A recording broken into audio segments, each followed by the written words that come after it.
All right. Well, thank you very much for being here today, ladies and gentlemen. For today's briefing, I'm pleased to introduce Mr. Mark Gorak, the Principal Director for Resources and Analysis for DoD's Chief Information Officer. He's joining us today to announce the DoD's 2023-2027 Cyber Workforce Strategy Implementation Plan. Mr. Gorak will provide some opening remarks and then has graciously agreed to stay and answer a few questions. Afterwards, I will stick around and provide an update on a few other items. For ground rules, I'd ask that you keep your questions for Mr. Gorak focused on the cyber workforce strategy, and I'll be happy to take any unrelated questions later in the briefing. Sir, over to you. Thank you, Jenna Ryder, and thanks for joining us today. On behalf of the DoD Chief Information Officer, Honorable John Sherman, I'm Mark Gorak. I'm the Principal Director for Resources and Analysis. In March, Deputy Secretary of Defense Kathleen Hicks signed the 2023-2027 DoD Cyber Workforce Strategy. The strategy provides a roadmap for the advancement and unified management of the cyber workforce, comprised of about 225,000 highly trained civilians, military, and contractor personnel. Today, we are releasing the Cyber Workforce Strategy Implementation Plan, which is a comprehensive and proactive approach that will further assist the department in advancing talent management initiatives aimed at cultivating an agile, flexible, and responsive cyber workforce. The implementation plan sets the foundation for how the department will successfully execute the 22 objectives and 38 initiatives tied to the 4 goals in the cyber workforce strategy. To realize the success of these goals and objectives, we will measure and monitor progress on a set battle rhythm, holding ourselves and our executing organizations accountable. To recruit and retain the most talented workforce, we must advance our institutional culture and reform the way we do business. We are breaking the mold of the past and changing the way we identify, recruit, develop, and retain our cyber talent. The threats to our nation don't sleep. They are watching our every move. Imminent cyber attacks are just around the corner, and the calling to defend and protect our nation in today's digital battlefield is more important now than ever before. Which brings me to tell you a story about how DoD personnel are writing history.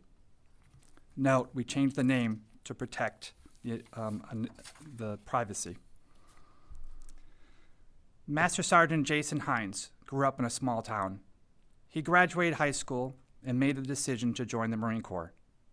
Not long after enlisting, Jason deployed to Iraq, supporting the regional or regimental combat team's ability to maneuver and communicate in the cyber domain. Though it wasn't the combat he envisioned, he quickly discovered the vital role that technology plays in modern warfare. Hines gained experience maintaining communication systems, analyzing data, and securing networks in extreme environments. Jason's affinity for technology drove him to seek out opportunities to expand his skills and knowledge in the field of cybersecurity. He enrolled in specialized training programs and obtained certifications that furthered his expertise in protecting critical information systems. As Master Sergeant Hines progressed in his military career, his skills caught the attention of the Marine Corps' Forces Cyberspace Command, a unit responsible for offensive and defensive cyber operations. Jason served as a defensive cyber operator for the next few years until making the decision to separate from the military. Leveraging his cyber expertise and top secret clearance, Jason joined a cybersecurity firm here in D.C. Fast forward to 2016, and the Democratic National Committee had been hacked. Jason is now part of a small elite team of cyber defenders investigating the breach. The malicious code used to infiltrate the DNC has been identified and is discovered to share the same digital footprint as a previous phishing attack that occurred in 2015. After some additional analysis, it's confirmed. The team has identified the perpetrator of the attack, Russia. The department commits to being bold, challenging the historical norms, and deriving innovation through new programs and initiatives that will bolster the cyber workforce. The nation's challenges and economic security are dependent on an effective cyber workforce, ready and able to execute any mission around the world. The DoD cyber workforce continues to evolve and adapt to address the challenges posed by our adversaries with confidence and resolve to win any conflict. The successful execution of the cyber workforce strategy through this implementation plan and follow-on actions will empower the department and its components to foster the most capable and dominant cyber workforce in the world. I look forward to your questions. Thank you very much, sir. Okay, we'll go ahead and take any questions for Mr. Gorak. Janie. Thank you. I have one question about the cyber hacking. How are you coping with the manpower reinforcements to respond to North Korea's cyber hacking or cryptocurrency? So again, I'm focused on the workforce in general, and one of our initiatives is to work with our international partners on establishing basis of education and tasks and abilities for each of our cyber work roles. So partnering with North Korea to identify those training objectives. South Korea, sorry. Partnering with South Korea to identify those. That training required to be able to address those operational impacts. So China also, involved with this. Janie, we're going to keep the focus on the workforce strategy and not operational questions. Jennifer. So what is the biggest change as a result of this strategy? What were you doing before, and what's the biggest change that we're going to see? So I think the biggest change is this is not business as usual.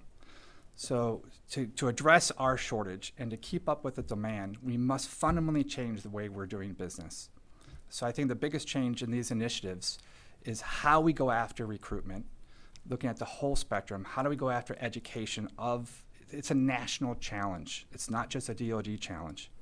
So the initiatives we put in place to go after this, K through 12 reaching out, getting kids interested in STEM, and then all the way through the whole human capital talent management pipeline to get to actual outputs of people who are qualified and want to serve their country. And I view this as a partnership, both private and public. So we have a lot of initiatives in here with exchange programs with private industry, as well as with other public entities, other federal agencies, so we can exchange that talent back and forth and keeping track of that talent as we go through time. Even for people who leave the military, like in my story, that's okay. That helps the nation. The key then is how do we keep track of those people so that if we need them in crisis, we can be able to call on them to help serve. Tara? Have the number of cyber attacks incidents increased because you have a larger number of people teleworking? Has that increased vulnerability where they're working from home, maybe don't have the same protections, or they've got other stuff on their computer? Yeah, so I don't have any data that supports that assumption, but I would say one of our initiatives is to empower our hybrid workforce. We have to find ways to mitigate the security challenges, address those risks, and then mitigate them. Because I think in order to address the best talent, you have to have flexibility in the workforce, because that's what the workforce of today is demanding. So how do we enable that flexibility and yet still maintain security? So that's one of the huge initiatives that we're addressing. Let's go to John, and then we'll go over to Phil. Thanks. Are you currently facing any personnel shortfalls in terms of the cyber force? I know some of the services have been having challenges recruiting folks for other positions, but with regard to the cyber workforce specifically, are you trying to grow that force? What's kind of the state of play there? So I think the force is growing. Today we have about a 24% vacancy rate. In our plan, in the first 2 years of this plan, we're trying to reduce that about in half. On the military side, we actually don't have a problem recruiting in the cyber workforce because the military provides the training and education to train you in this, and then they provide you the experience. So then the problem is retention. On the civilian side, we have both a recruiting and a retention challenge. And again, I look at it as a partnership with industry. How do we increase those partnerships and moving between each of those, between public and private sector? So I think we have to get better at doing that to address this. And do you have figures for the total number of personnel that you're short, that you said, I think 24%, something like that? Do you have, like, just in terms of the number of billets that you're trying to fill? So yes, about 24% vacancy rate. Our total force is about 75,000 civilians, 75,000 military, and about 75,000 contractors. So you can do the math on that. Okay. Take a couple more, Phil, and then we'll go over here to Jim. How has the case of the Air National Guard Guardsman Teixeira affected your view of the workforce and the talent management issues that you may be facing as far as? So again, we are looking at the total force here, and how do we provide the talent and education. Part of our job is to provide them the knowledge, skills, abilities, and tasks, and specific education to know what's acceptable and what's not acceptable. So that's how we're addressing that, is through education. In addition, the challenges there are also, again, like I mentioned, in the hybrid workforce. How do you maintain that flexibility by yet still providing the security that we have and the safeguards we need to put in place so that those things don't happen? I mean, it's coming out a different way. If you're trying to fill a 24% shortfall, are there concerns that by in the rush to do that, you could open yourself up to other vulnerabilities from bad actors? No, I don't see it that way at all. Again, I think as a national challenge, well, first of all, I just think if there's going to be a bad actor, there's going to be a bad actor. The numbers that we're looking at, 99.999% of all of our employees are outstanding employees and doing the right thing. So when we have an occasional issue, I think we address it and we put in procedures and safeguards to try to prevent that from happening again. Final question, we'll go to Jim. So are you going to have, for civilians especially, are you going to have special pays, bonuses, or signing bonuses? Are you asking for that sort of leeway in order to try and attract people? Because you're never really going to be able to match what a civilian corporation can pay an IT specialist. So I think we look at compensation as a total package. And I think one of the biggest advantages we have in DoD is our mission. And it's the only place I know of in the country that can do legal offensive cyber operations. So that's very much of an attraction to a lot of people. And then service, right? Providing that service. People have that quality. But in addition, we have cyber accepted service within DoD, where we can actually pinpoint through work roles that are critically short and incentivize them with even greater pay. And also, we already have the authorities today in general to provide what we call the 3 Rs, relocation, retention, and recruitment bonuses, which can relate up to 25 or sometimes up to 50% of their base salary. So we have those authorities today. Now it's a matter of getting the word out and actually utilizing those authorities to maintain and attract not all of our talent, but the best talent. Sir, thank you so much for your time today. Did you have any closing remarks? I do.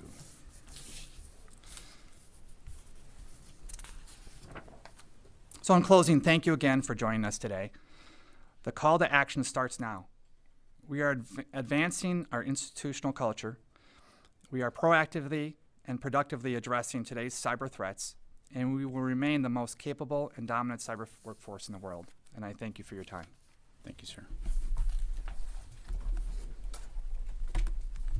Thank you very much.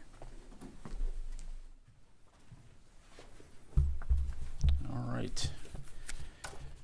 Again, big thanks to Mr. Gorek for doing that. I do have a few things at the top that I'd like to pass along, and then we'll get right to your questions. First, regarding the current situation in Niger, let me flag up front that there are no changes at this time to the U.S. military force posture in Niger during the U.S. Department of State-led ordered departure. Additionally, State Department has not requested DoD personnel or equipment as part of the ordered departure. Also, no policy decisions have been made regarding future security cooperation, and in the meantime, as we previously said, we're taking prudent force protection measures and monitoring the security situation. As we continue to move forward, we will monitor the situation, which is fluid and evolving. And I would reiterate that the U.S. government focus remains on a diplomatic solution. When and if we have any significant updates to provide, we'll be sure to get those to you. On a separate note, earlier today, Secretary Austin met with Mongolian Prime Minister Oyun Erdogan here at the Pentagon to discuss our bilateral security cooperation efforts within the Indo-Pacific region. A full readout of their discussion will be posted to the DoD website later this afternoon. Also today, the Department of Defense, in coordination with the U.S. Office of Personnel Management, has expanded eligibility for a benefit that will provide our military families with another financial option to help reduce the cost burdens associated with dependent child care. This important initiative is another key step in the DoD's continuing efforts to take care of our people and ultimately bolsters military readiness. The Dependent Care Flexible Spending Account initiative provides personal accounts that will allow eligible service members to set aside up to $5,000 per household in pre-tax earnings for qualified dependent care expenses.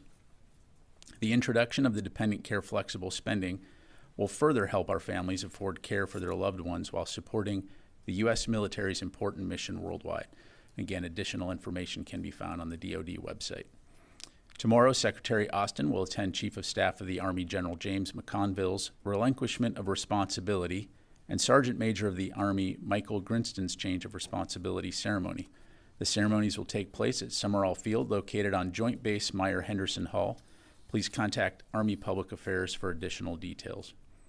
In other news is an update from earlier this week. Over the last 72 hours in the wake of Typhoon Ige, U.S. Marines with the 3rd Marine Aircraft Wing joined with their Philippine counterparts to deliver over 32 tons of humanitarian assistance supplies provided by the government of the Philippines to remote Philippine islands. U.S. Marines provided relief and life-saving capabilities to remote regions at the request of the armed forces of the Philippines in response to the typhoon. In addition, U.S. Navy and Marines also conducted overland and water search and rescue efforts in support of the Philippine Coast Guard north of the Luzon region. On 3 August, U.S. Marines were pleased to accompany the Philippine Secretary of National Defense, Teodoro, to participate in humanitarian efforts at Lalo, an enhanced defense cooperation agreement site, to demonstrate our unwavering support to the ongoing humanitarian assistance and disaster response operations. Shifting gears, over the next few days, National Guard troops from 25 states, 1 territory, and multiple international partners will arrive at the National All-Domain Warfighting Center in Michigan for the kickoff of Northern Strike 23-2, one of the Department of Defense's largest reserve component readiness exercises. From August 5th through the 19th, more than 7,000 service members will take part in the integrated training at Camp Grayling Maneuver Training Center, Alpena Combat Readiness Training Center, Selfridge Air National Guard Base, and Oscoda Wurtsmith Airfield. Northern Strike trains for joint operations and decisive action missions, including offense, defense, and stability operations, with special emphasis on contested sustainment logistics, combined joint all-domain command and control, and combined armed live-fire exercises. Additional focused opportunities include joint fire support with live close air support, integrated maneuver with fires, force protection, air mobility, and C4I elements of theater air-ground systems. Unique to this year's exercise design is the integration of intra-theater medical care training, where Northern Strike participants will evacuate simulated patients to Fort McCoy, Wisconsin for follow-on treatment. Northern Strike is the premier reserve component training event designed to build readiness with joint and partner forces in all domains of warfare, and I'd encourage you to contact the National Guard for additional information. And with that, we'll take your questions. Let's start with AP, and then we'll go to Fox. Tara. Thanks, Ryder. I'd like to go back to Niger. Besides the training being suspended, are there any other changes to the U.S. military presence there? Are they all staying on base? Are any flights taking off the airspace? As I understand, the junta has restricted the airspace, so is that affecting any sort of training flights for U.S. military personnel? Thanks for the question. So first of all, as we've highlighted, there's no changes to the U.S. military force posture in Niger or policies at this time. Our forces there in Niger continue to cooperate daily with Nigerian forces to keep base operations and services functioning. And so as I mentioned, we're continuing to monitor the situation, which remains fluid and evolving.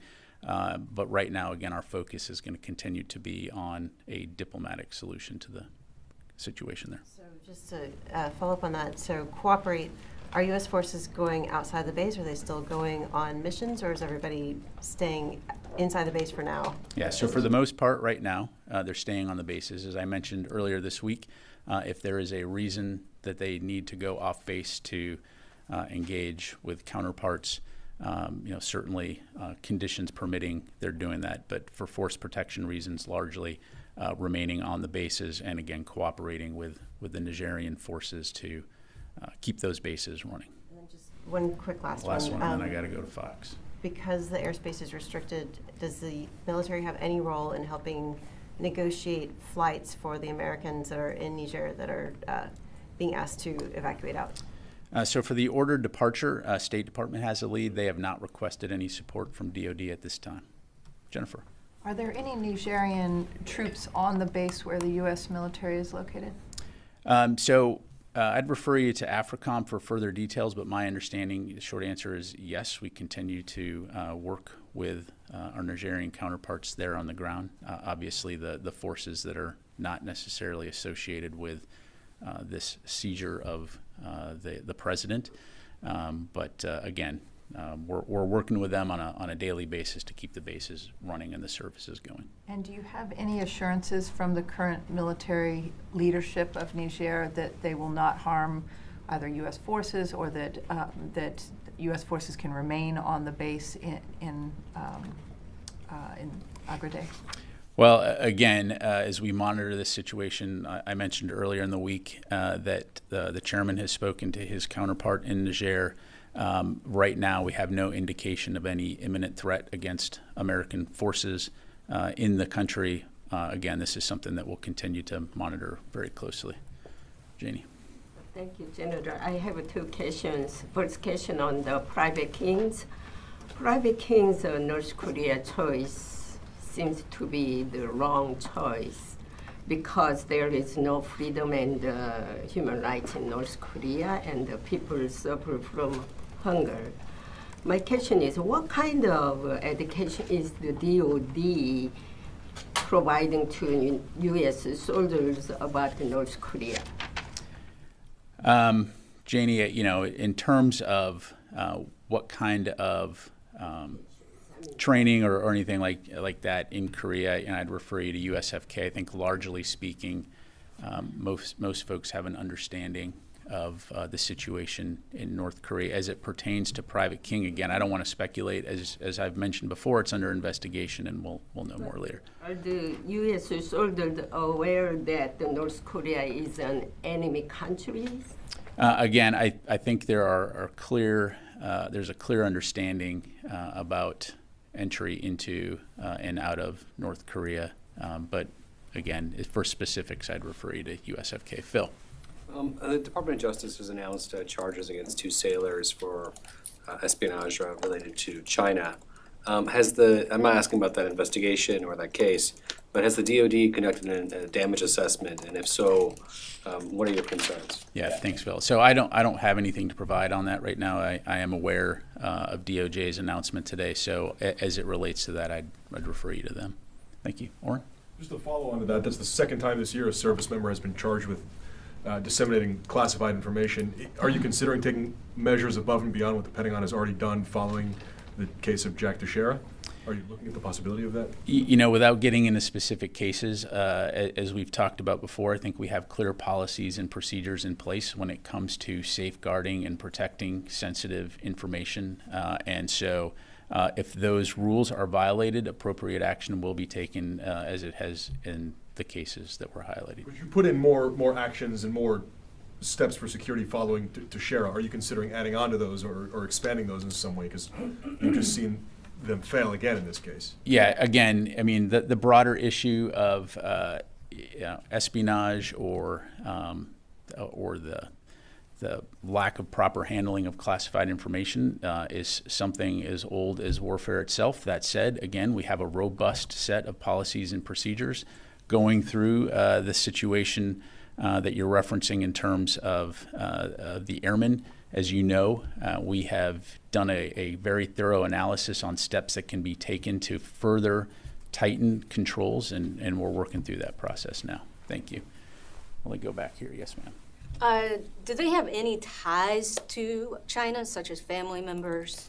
Again, I don't want to get ahead of the DOJ investigation, so I'd refer you to them for any questions on that. Thank you. Sir. Thanks, General. So in the Wall Street Journal this week, it was reported that anywhere from 20,000 to 50,000 Ukrainians have suffered mutilation of limbs. I'm just wondering if you can add color to that, if the Pentagon has any figures in terms of, casualties to that level over there in Ukraine.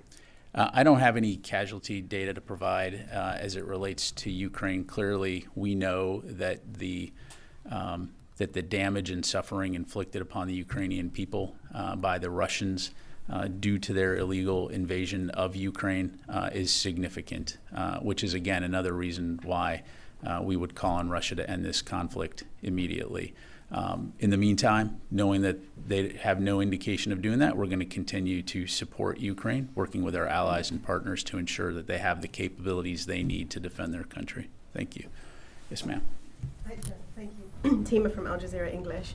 Could you comment on reporting from the AP today about the possibility of the U.S. military putting armed personnel on commercial ships to prevent Iran harassing and seizing ships in the Hormuz Strait? Yeah, I've seen those press reports. I would tell you I don't have any announcements to make regarding any force posture changes. As you are tracking, we previously announced the decision to deploy the Bataan Amphibious Readiness Group Marine Expeditionary Unit into the area of responsibility there, as well as F-35s, F-16s, and A-10s. But as it pertains to that particular reporting, I don't have anything to provide. Thank you very much. Tony. And one budget question and one broader question. John Tester last week said, Senator John Tester last week said he expected the DoD to submit a supplemental for Ukraine this month. What's the status of any preparation for a fiscal 23 or a fiscal 24 supplemental? Thanks, Tony. I don't have anything to provide for you today. If that changes, certainly we'll let you know. Is something in the works, though? Again, I'm not going to get ahead of any process at this point. On a broader subject, the Gallup this week disclosed a poll that shows that confidence in the U.S. military among the public is the lowest in 2 decades. Did that poll generate any discussion among the leadership here in terms of why it's happened and what steps DoD can take to pull that back, or just pull that back and burnish its image with the public? Yeah. Well, I've seen the press reporting on the poll.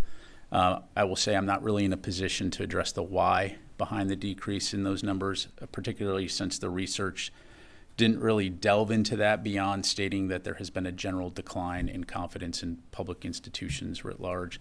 So I'll offer a few thoughts with the caveat that these are Pat Ryder's personal opinions. So first, the U.S. military continues to be the best fighting organization in the history of the world. Anywhere you go around the globe, 24/7, you're going to see our soldiers, sailors, airmen, Marines, Guardians, Coast Guardmen conducting operations, bolstering our defense and security cooperation relationships, and engaging in activities that keep our country safe. And I would say that a consistent fact throughout the history of the American military is that there has been and continues to be brave and selfless Americans who are willing to raise their hand, take an oath to defend the Constitution, defend our nation, regardless of how popular the military is or military service is at any point in time. And as you see in those polls, that popularity ebbs and flows over time. But let me just conclude by saying that we don't take public trust and confidence for granted. As an all-volunteer force, we know that we have a responsibility to Congress and the American public to ensure that they have an understanding of what we're doing to defend the country, how we are spending taxpayer dollars, how we are employing the resources that we've been entrusted with. And so through a variety of means, whether it's community relations, whether it's media engagement, whether it's congressional testimony, or through our recruiting efforts, just to name a few, we will continue to stay engaged with the public that we serve, and that our fellow citizens can have the facts when it comes to their military. And so we're going to work hard to continue to maintain that trust and confidence. This is an indication that the right-wing Republican attacks on the military for being too wonk and the media echo chamber in the right-wing world are having an impact, and this may be a reflection of that?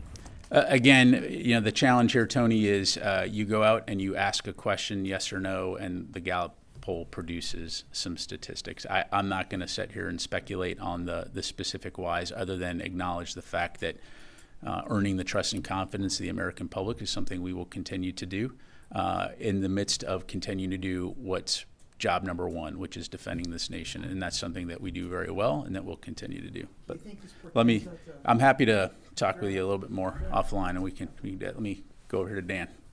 And then I'm going to go to the phone so I don't get in trouble with the phone guys. Can you clarify what the situation is on the border between Poland and Belarus, and to what degree is there heightened concern about the presence of Russian Wagner paramilitary units along the border?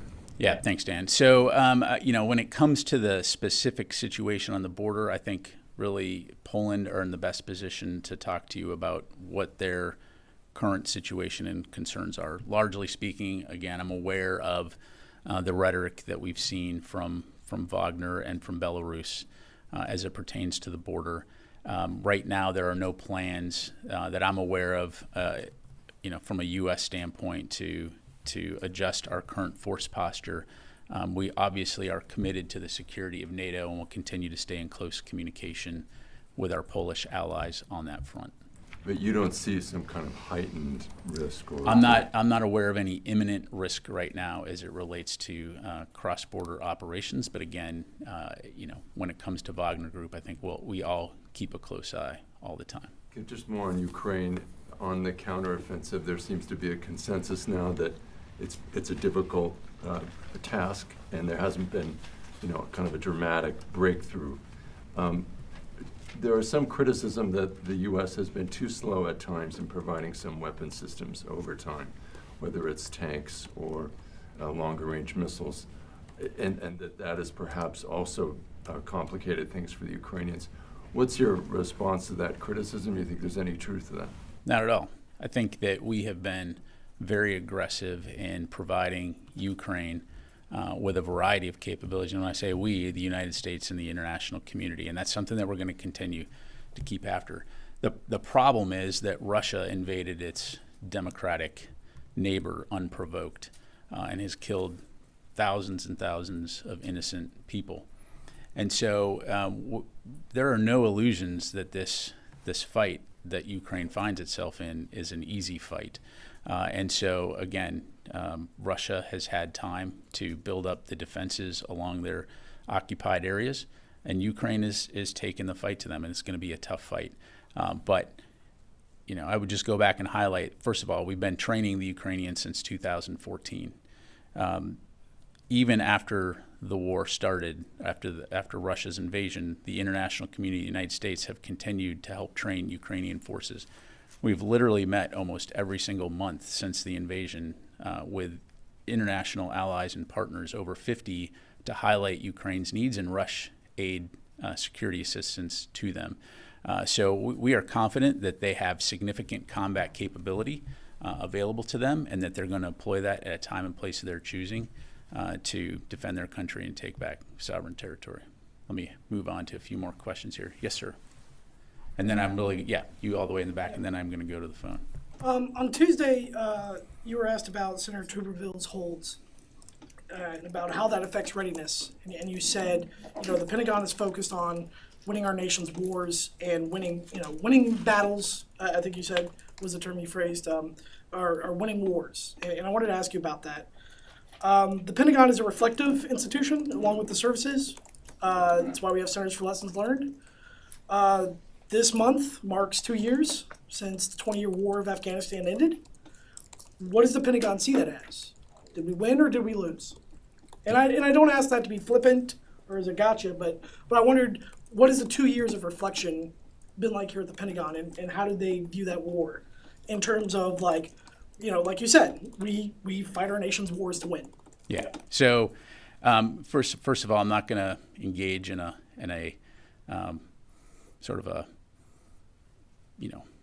oversimplification of our experience in Afghanistan, whether we won or lost. What I would tell you from a lessons learned standpoint is, as someone who has served in the military for that duration of 20 years when it comes to the global war on terror and operations in Iraq and Afghanistan is that this is very much a learning organization, and I think our operations around the world demonstrate that. Most notably, if you look at the U.S. military and the level of engagement that we have with international partners and allies and how we go about in a coalition format in order to address international security issues, those are all lessons that we took out of places like Iraq and Afghanistan, and that we don't do anything alone. Look at the counter-ISIS fight. And the fact, as an airman, we had 25 different nations at one time conducting air operations over Syria and Iraq to strike ISIS. What other nation can bring together 25 different countries to focus on a singular problem and address it? So all of those experiences and all of those relationships that were built are exactly the things that we're leveraging now when it comes to challenges that we're seeing in the Indo-Pacific region, or that we're seeing in the European region right now with Russia and Ukraine. So the United States, when I say the U.S. military is the strongest fighting force in the world, that is because of that, because we don't do it alone, because we do it with our partners shoulder to shoulder to address mutual areas of concern. I understand. Okay, But just, I appreciate it. I just don't want to get into a longer debate. I'm happy to talk with you offline. Let me go to John. Let me go to the phone, then I'm going to come to you, John. All right, let's go to Missy Ryan, Washington Post. You there, Missy? Hi, sorry, just trying to unmute. Thanks, Pat. I just wanted to follow up related to the AP report about the Strait of Hormuz. I know you can't confirm that, but just to provide a little bit of information on the existing operations related to trying to deter Iranian maritime aggression in that area. Can you talk about the department's current approach for that, and also give us any more detail about the Bataan Group's activities, what exactly they are going to be doing once they all arrive in theater, just so we have an understanding of what the current status is. Thanks. Yeah, thanks, Missy. So we'll come back to you, with some more specifics in terms of once they arrive in theater. But broadly speaking, as we've talked about before, by increasing the presence, by working with our partners in the region, and stepping up the tempo and pace of our patrols writ large around the region, the intent, again, is to be closer, to be able to respond quicker to any potential provocations and to deter any type of Iranian aggression. And so we will continue to be focused on that. But as I just highlighted to the previous question, it's important to see it through the lens of we're not doing this by ourselves. We're doing this as part of a coalition in the region to ensure that the Strait of Hormuz remains open, that there's freedom of navigation, and that we're deterring any type of malign activity. Okay, let me go to Will Dunlop.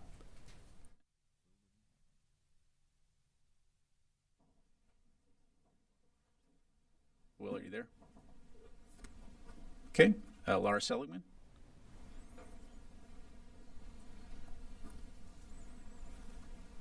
I'm just making this. Oh, there you go. Sorry, was just unmuting. I wanted to see if there's anything you can tell us about DoD's concern regarding the possible presence of Wagner forces into Niger. I know there are some concerns about Wagner in Mali and elsewhere in Africa. I'm wondering whether you have any information that the Wagner forces are moving into Niger and what are the ramifications there. Yeah, thanks, Laura. So I don't have anything new to provide beyond what I briefed earlier this week. No indication that Wagner was how associated with this attempt to seize power, and so that continues to be the situation. Obviously, Wagner does have a presence in Africa. It's something that we're continuing to keep a close eye on, but beyond that, I don't have any additional information to provide. Okay, let me just do a couple more, John, and then we'll come over here. Is the Northern Strike exercise that you mentioned at the top connected with the global information dominance experiments that the combatant commands and CDAO have been conducting, or is this kind of a separate, contained exercise? John, let me make sure that we're we'll come back to you on that one. I don't believe that they're connected, but I don't want to give you bad info. So, okay. Let me go to Carla Babb, VOA. Hey, thanks, Pat, for doing this. Tima actually answered my question. Missy followed up a little bit, but I just want to follow up one more time. I know you can't make a policy announcement on saying that the U.S. is putting armed personnel on ships traveling through the Strait of Hormuz, but can you at least give us a feeling, is the U.S. military considering that? Is that under consideration at this time? Yeah, thanks, Carla. I'm not going to get into discussions about what we may or may not be considering. If and when there's anything to announce, as it relates to our force posture, we'll do that as appropriate. Thank you. Okay, just two more. Yes, sir. Sean Carberry, National Defense Magazine. Regarding Niger, over the course of this week, has this caused any pauses, changes to other partner force arrangements or activities across Africa, Syria, or other places where there's similar train, advise, assist, anything in terms of greater monitoring of partner forces, things like that? Yeah, I'm not aware of any changes as it relates to other activities within the AFRICOM AOR. So, thanks. And Rio. Thanks, General. Yesterday, Assistant Secretary for Indo-Pacific Security Affairs, Dr. Ratner, met the PRC Ministry of Foreign Affairs Department of North American Director General Tao. And readout said that Dr. Ratner emphasized the U.S. ongoing commitment to maintaining open lines of military-to-military communication between U.S. and China. So what was the reaction from Chinese side, and did you find any positive sign for future military-to-military communication? Yeah, thank you. As I'm sure you can appreciate, the extent of what we have to provide on that was what was in the readout. I don't want to speak for the PRC on that front. Again, I will just emphasize that we continue to emphasize the importance of military-to-military communication for all of the reasons that we've talked about, to reduce the potential for miscalculation. And so we remain committed to keeping those lines of communication open. All right, thank you very much, everybody. Appreciate it.